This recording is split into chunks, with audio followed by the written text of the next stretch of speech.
and welcome to the Ideal Forever Partner Magnet Podcast, the show where we explore the infinite benefits of creating the relationship of a lifetime, attracting our ideal forever partner like a magnet, and living our best life as the highest and best version of ourselves. I'm your host, Arell Holloway. I'm the results coach, fitness expert, former real estate investor, and founder of UTAIY, Unveiling the Angel in You, and the World Impact Compound Movement. This podcast is for overachievers and romantics that never learned the art of love relationships. That was me. Anyone wanting to improve their relationships and receiving and having, as well as giving unconditional love. And the biggest impact I can make in someone's life is to teach them how to manifest their ideal forever partner. So with this podcast, I'm dedicating to help souls around the world wake up to who you really are and what you really want in life, helping you on your path of learning about unconditional love by creating significant epic relationships that generate happy memories. Today's golden nugget. Each of us change the world by the amount of love we contribute to it. Life in the world seems so big right now. Doesn't it hurt that life in the world right now seems so big and makes us feel more alone and more inadequate to succeed at anything? Wouldn't it be great if everything was completely turned around and we are the assets everyone else seeks? Learn the truth about something that will shock you to help you realize that you have an abundant and untapped amount of human natural resources. Segment 1, distinguishing human natural resources, or HNR for short. Human natural resources are the natural God-given abilities entrusted to Earth's human beings. Each of us has this ability, trained to use these HNRs, and through our training, develop them and nourish them into talents and abilities that we can use to create or uncreate according to our own desire and upbringing, of course. For example, we can use kindness to create or to destroy. We can use our ability of kindness and develop it into a powerful skill to learn exactly what people want so we can help them the most. Or we can use this information we learned and use it against these people for personal gain, using it to devastate them and hurt them, yet benefit from the betrayal ourselves. The importance of recognizing and harnessing these resources directly affect our ability for personal growth, fostering love and peace, as well as manifesting our lives exactly how we want it to be. We can create it good or we can create it bad. We can choose to develop these abilities to any level we decide for the purpose we intend.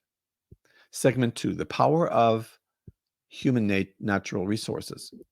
The role human natural resources play in building strong, lasting relationships is very powerful. For example, let's use kindness again. Using kindness toward people builds affection and trust, and often encourages people to reciprocate. Soon there is a mutual exchange of kindness that become an ever-growing circle of affection and trust. People also discover the power of kindness and the effects this simple, beautiful human expression has on anyone that is touched by it. Here's an example of how kindness has lifted a huge burden from me that I thought I would never be able to free myself from. Living in a large city like Atlanta often gave me the opportunity to interact with various people who simply walk up to me and ask me for money or maybe even food. For me, this has always been a disturbing interaction because I hurt that a person that has to ask for something so basic, we believe everyone can manifest for themselves. Discovering that the only way some people have figured out how to do this is simply ask others because they have given up on learning how to manifest themselves. Are you with me here? They have learned or unlearned actually how to manifest for themselves and have made themselves dependent on other kindness and generosity. When this would happen, I truly dreaded it. Not because I couldn't or didn't want to give them money or food, rather because giving them money made me feel bad. Not giving them money also made me feel bad. So I struggled with this for some time. One day I opened up to my spiritual mentor about all of this and asked her advice. She understood my dilemma all too well. She asked me to clarify my dilemma, though. A, I didn't know whether they would actually even utilize the money for something like food or shelter, rather alcohol or drugs, to perpetuate their lifestyle if that is what they had fallen into. B, even if they used the money for food or shelter, they would run out of it quickly and need more, creating an endless cycle of their own victimhood. And C, it's a humiliating situation where a person has to beg another for money. I didn't know how to relieve them of this embarrassment, nor did I want to participate in it. Wow, she hit it right on the nose. It helped me so much to understand this about myself. She said, this is where the saying in the Bible came from. Give a man a fish and he will eat for a day. Teach a man how to fish and he will eat for a lifetime. Okay, wow, wow, wow. This hit all of my buttons. And all of this understanding helped me realize that I may have peace in this at some point. My mentor asked me, Ariel, do you think you can help them with money? I replied, no, I don't, which is a part of why I feel like I was in a trap. She said, if you can't help them with money, then what can you help them with? I guess by saying I could teach them how to create money.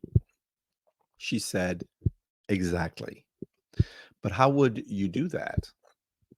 I was still for a moment, going within and asking my intuition like she trained me to do. I came bursting out with the answer. I can teach them to create money by expressing their talents and abilities. She had a big smile on her face. I was writing the experience I realized that was doing the very thing with me. She wasn't giving me a fish nor the answer to my dilemma. She led me to figure it out for myself. So I would learn to solve my own problems and didn't become reliant on her or anyone else. Wow. I was being trained about trying to figure out how to solve a problem. Fantastic. What a powerful lesson that was. I keep learning and learning more and more from this. So after this session, I was ready for my next homeless person or person asking for money anyway on the street. I soon got my wish. After a long day at work at my gym I had in Midtown Atlanta, some of my personal trainers and friends went to dinner afterward. We parked the cars we were in and walked across the street to the restaurant. We all passed a lady before crossing the street who smiled at us and asked us if we could help her with some change. Everyone passed her, and she was all mine. I told everyone to go ahead, and I will catch up with them in just a minute. My friends seemed concerned and hesitated to leave until I assured them I was okay and would like them to meet me inside. The lady asked me again for money, assured that I was in the present as to be there with this person and value them as a human being. I replied to her, I can't help you with money, but I can teach you how you can create money for yourself. This was the sticking point because nothing I'd ever done was able to make either of us feel any better about any of this. But after I said this, she replied with deep interest and her face lit up. How do I do that? I replied, use your talents and abilities to create money. I asked her if she had a talent or ability she could use to make money with. She said, well, you know, I used to make these little dolls by hand. I loved making them. And when people saw my dolls, they wanted one of them. So I started making them for them and for their families because they would have me make them for events. I asked her, why did you stop making them? She was so genuine and she was just present. And I mean, she was an amazing person. She said, I don't know. She got tears in her eyes and thanked me over and over, never asking me for money again. I noticed she was teared up, but had the most beautiful crystal blue eyes, and my eyes were watering too. It was a beautiful moment for both of us. Out of the ashes of a terror dilemma I wasn't able to solve until this. Talk about turning lemons into strawberry lemonade. She went her way, and I met my friends who noticed that my energy had shifted. After coaxing me, I shared my beautiful story with them when they realized that they had their own ways of dealing with this and that there was an awesome solution. If I proved it myself, consider someone that may not have valued or acknowledged their human natural resources, like Heath Ledger or Robin Williams, two famous multimillionaire celebrities that seem to have it all, and both chose to end their own lives unbeknownst to the people closest to them. How can this be? How can this even happen? Suicide is when man gets so trapped in their own mind and spiral into belief that they are the center of the universe. And at that center is their perceived problems they cannot seem to find a satisfactory solution for. Someone in this state not only place themselves in an unnatural order, which is that they are the center of the world, where in truth, God, universe, higher power, or whatever your belief system is, actually the center of everything. How do I know? Several ways. When I'm self-centered, then my energy is nervous and uncertain. When I'm God-centered, then my energy aligns and feels to be in its natural course of state. When I'm self-centered, then I can't get me off of my hands. When I'm God-centered, then my mentality considers the greater good, or is even able to consider the greater good. Finally, when I'm self-centered, my thoughts revolve around what can everyone and the world do for me. When I'm God-centered, then my thoughts revolve around what contribution can I make to the world, and how can I create win-win-win scenarios. I feel like I am in my natural state when I am God-centered. It's that simple. Segment 3, the key categories human natural resources, or HNRs, fall under. They have 9 respective categories. The first one is emotional intelligence and empathy. Number 2, communication skills. Number 3, personal growth and resilience. Number 4, interpersonal skills. Number 5, mental and cognitive resources. Number 6, self-development and mindfulness. Number 8, relationship skills, leadership and influence. And the last is positive attitude. Here are our human natural resources listed and defined under each category. Under emotional intelligence and empathy is the first one is empathy, the ability to understand and share the feelings of others, fostering connection and compassion. This can be a proactive exchange. Have love, ability to balance receiving and giving love while having it continually within ourselves and enjoy and nourish our soul and heart. Sympathy, the sensitivity to understand another person's plight without becoming proactive. Compassion, acknowledging another person's situation and understanding through observing. Perception, a combination of sensing feelings, body language, and energy flow from others and situations. Being receptive is another human natural resource, open to change and the possibility that there is something we don't know. Communication skills, the human natural resources are, the first one is effective communication, the skill to convey ideas clearly and persuasively, listening skills, the capacity to actively hear and understand others' perspectives, conflict resolution, the ability to address and resolve disagreements constructively, personal growth and resilience category has receiving love as the first human natural resource listed. Ability to open one's receptiveness to being loved by others. Resilience, the strength to bounce back from adversity and face challenges with determination. Courage, the willingness to confront fears and difficulties. Adaptability, the ability to adjust to new environments and circumstances. These are all human natural resources that we all have, that we all have the opportunity to develop more. So this is what we start with. I mean, these are incredible abilities. Patience, the capacity to tolerate delays and difficulties. Self-discipline, the power to control impulses and work toward long-term goals. Tenacity, relentless determination and persistence in achieving goals. Audacity, boldness and courage to take risks for positive change. Under the category of interpersonal skills, the first HNR is kindness, demonstrating genuine care and consideration for others' well-being. The second one, forgiveness, letting go of grudges and promoting healing and reconciliation. Tolerance, accepting differences and diverse perspectives. Generosity, willingness to give and share with others.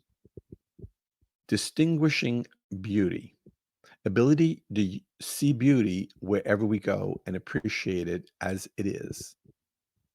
Under the category mental and cognitive resources, the first HNR is creativity, manifesting ideas, thoughts, proposals with unlimited mentality.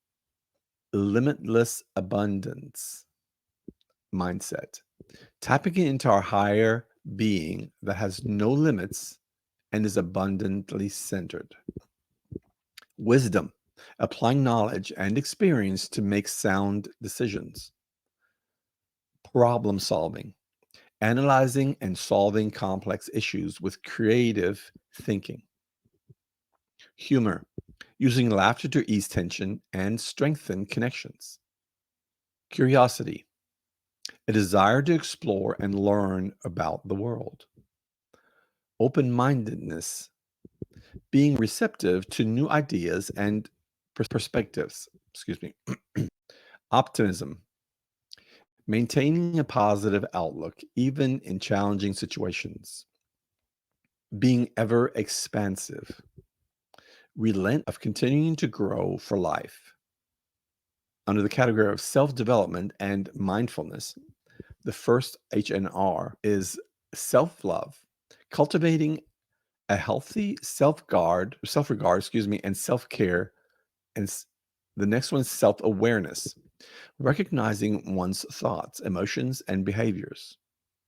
The next one is mindfulness, being present in the moment and enhancing self-awareness.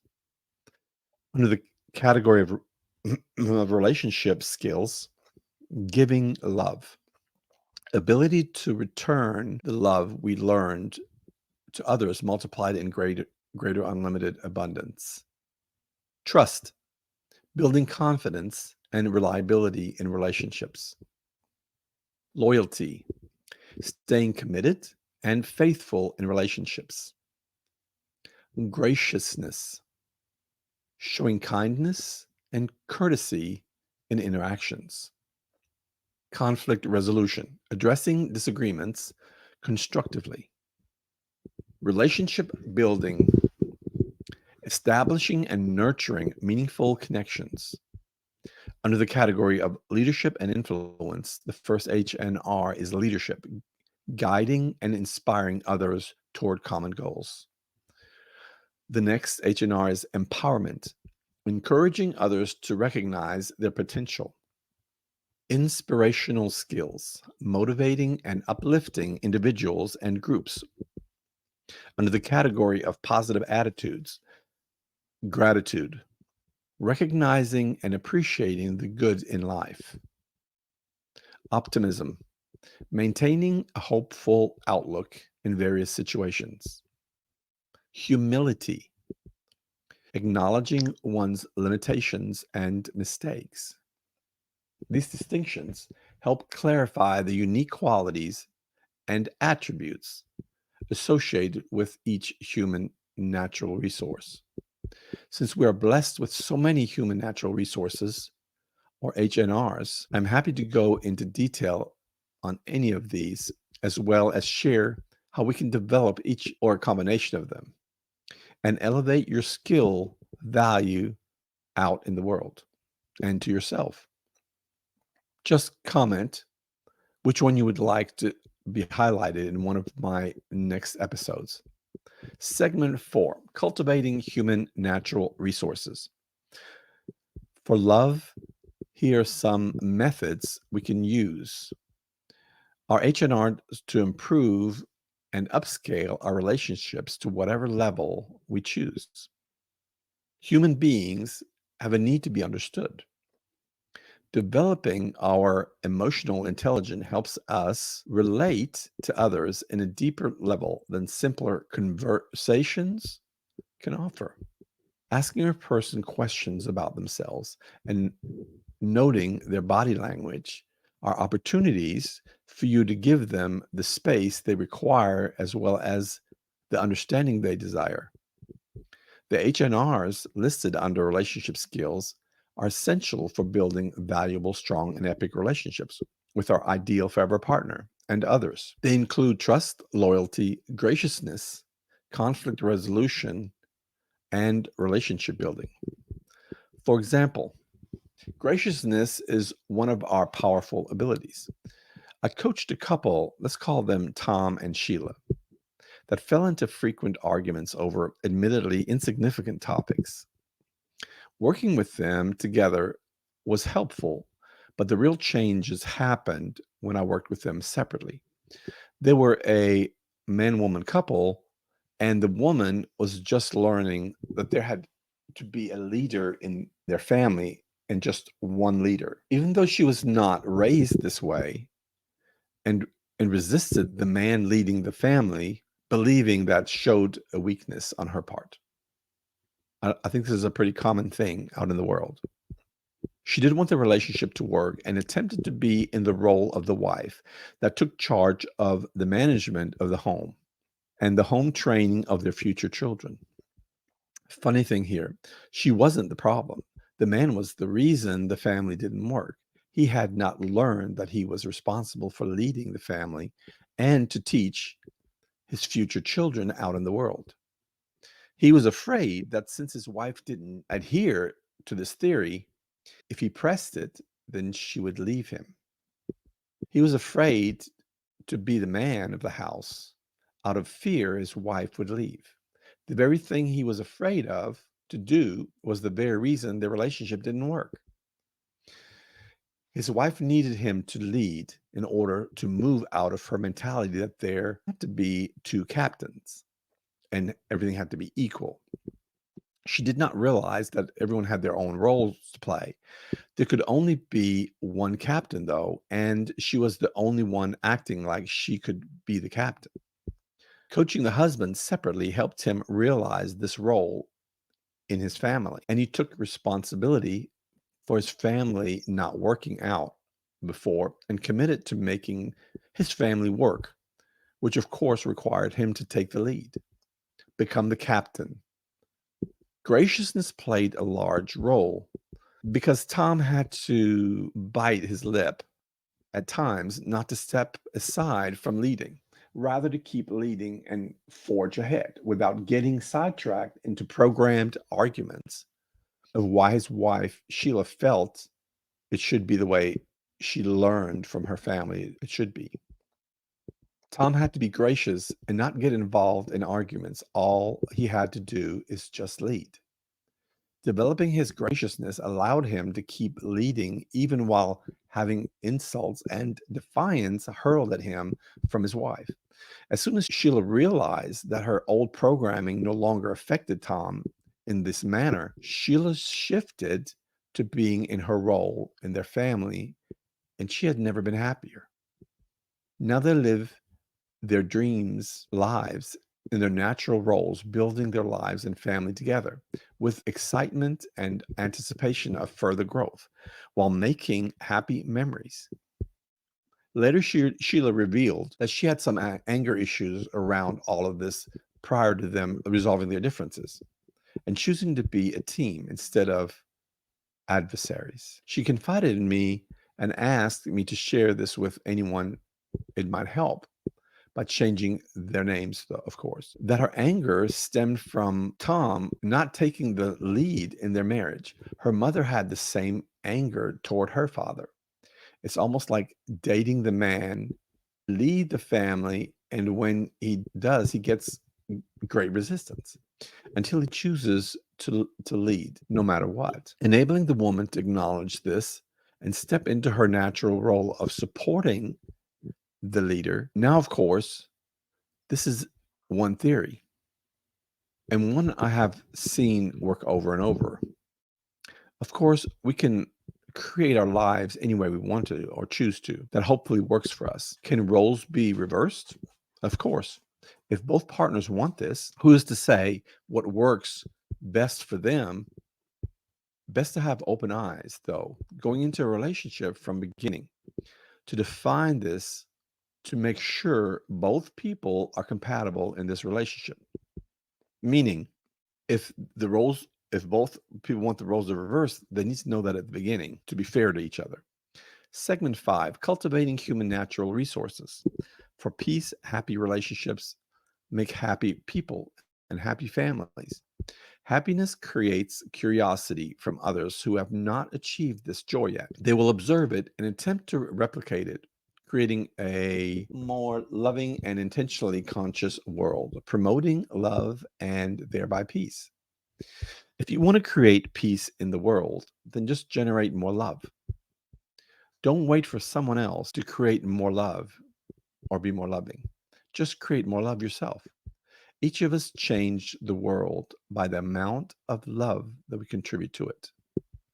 Be loving, be kind, be generous, be grateful, be beautiful, be your highest and best version of you. Segment 6, reprogramming the mind. Changes requires us to do something different than we have been doing in order to achieve a different desired outcome.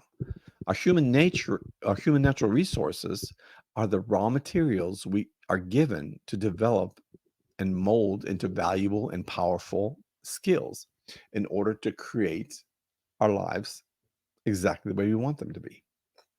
Learning to reprogram our mind is a skill that can level us up to become master creators, master problem solvers, master communicators. Everyone can change their thought patterns to match their new belief system. Just find the thing that means enough to you in order for you to change. And this process will become simple, easy, and fruitful. Learn the skill, and your goals and dreams become a when and how, and no longer an if. Everyone can change their thought pattern to match their new belief system. Persistence is a requirement because your program has been the same for a long time. In order to change it, we have to let go of the old pattern and create a new one. This requires persistence. If you are interested in learning more about reprogramming your mind, leave a comment and I will make it a topic on a future training. Find the thing that means enough to you in order for you to change. And this process will become simple, easy, and fruitful. Segment number 7, my vision. My vision for the world is to facilitate anyone that wants to have their ideal forever partner to share their life with, creating the relationship of a lifetime and living happily ever after. My hope is that this will create a world filled with unconditional love and peace. Human natural resources, we have so many, yet we often look at what we lack instead of utilizing what we have in abundance. How often is what we want in our grasp, and yet we set out to go search for it? Is it that we want it to be difficult to attain or achieve? Is it only worth having if it is difficult to get? Do we have to have a challenge? Can we not have an easy life? Or do we have to control the result? Example: Anna's making everything difficult around her, even though she just met her IF through our Irresistible program. I teach to high-level students who commit to unlimited retraining to reach their dreams of the relationship of a lifetime. It was difficult and first figuring out what was going on. But once we did, everything shifted for her. When she let go of having to control the process to her desired outcome, life went from hell to fun, love, laughter, and happiness. More about this another time. Next week, I will go deeper and discuss our human superpowers that often originate from many of our human natural resources. In conclusion, to find meaning in our life, let's go to the starting point here. If you're seeking meaning in life, then chances are that you have not found the meaning you're looking for yet. So you will actually make a change from not having meaning to finding meaning and living a happy, fulfilling life. In other words, a change is required here. If change was a recipe, then what is the most important ingredient of my recipe? The main ingredient is the thing that means enough to you in order for you to change. That is the main ingredient of the recipe. The next obvious question here is, what means enough to you in order for you to change? Let's look at the end result. What is worth it to you in order for you to achieve your end result? Another question, let's imagine that you already achieved this change. What does it mean to you to have this change already? How does it make you feel to have this change accomplished already? Answer these questions, and you will clarify the thing that means enough to you in order for you to change. Now use this motivation and add your human natural resources to them, developing each ability and combining them to create even greater skills and strengths. Using these two gems together will ensure you're on your path to create the life you always wanted. So forget your problems. Use them to develop your skill in problem solving. A master problem solver is one of the, if not the most important and desired assets in any company, corporation, or business organization and family. Human natural resources required for the skill of master problem solver are: choose to use it as a starting point. When you choose to focus on the solution for this, here are all the ingredients that are all the human natural resources that are required as a combination for a master problem solver. Problem solving, analyzing and solving complex issues with creative thinking, optimism, maintaining a hopeful outlook in various situations, adaptability, the ability to adjust to a new environment and circumstances, tenacity, relentless determination and persistence in achieving goals, audacity, boldness, and courage to make or take risks for positive change. Don't forget to share your successes and failures with us so we can all learn from one another. If you've enjoyed today's episode, please rate, review, and subscribe to the Ideal Forever Partner Magnet podcast. Your support helps us reach more souls in search of their unconditional true love. Check us out everywhere podcasts. Remember, you have the power to create heaven on earth through unconditional love. This is your life, no one else's. Grasp the courage to strive for the highest and best version of you